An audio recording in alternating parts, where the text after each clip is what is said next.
Coming back again with Shivaji గారు, it's second time working with him. ఎప్పుడు నేను ఏం సినిమా చేసినా, నన్ను ఎందులో అబ్జర్వ్ చేసినా సార్ కాల్ చేసి బాగా చేసావు రోహన్, ఇలానే చెయ్యి, నేను చేసిన తప్పు ఫ్లాస్ ఏంటి, ఎవ్రీ టైమ్ సార్ నాకు ఒక గైడ్ లాగా. Thank you sir for guiding me every step I take in my life. నాకు ఒక గైడ్ లాగా సార్. ఇంకా ఏది చేసినా బాగా చేస్తావు, చిన్న చిన్న వాటికి కూడా ఇలా చేయి రోహన్, అలా చేయి రోహన్ అని చెప్తారు.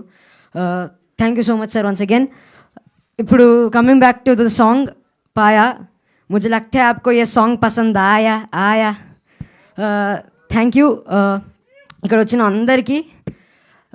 మీరు ఇది జానరా క్రైమ్ కామెడీ. ఎప్పుడు క్రైమ్ వచ్చినా మనం ఇంట్రెస్టింగ్గా రాత్రి కూర్చొని, అందుకే మనం సిఐడి కానీ క్రైమ్ పెట్రోల్ కానీ చూస్తూ ఉంటాం. ఇది అలాంటి జానరానే. సో మీ అందరికీ నచ్చుతుందని కోరుకున్నా.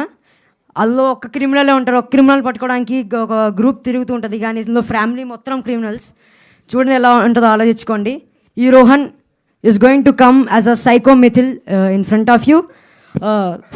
Please do watch our film సాంప్రదాయని సుప్పిని శుద్ధపూసని. ఇంకా నుంచి దీన్ని త్రిబుల్-ఎస్ అని పిలుచుకుందాం, ఎందుకంటే చాలా పెద్ద పేరు కాబట్టి.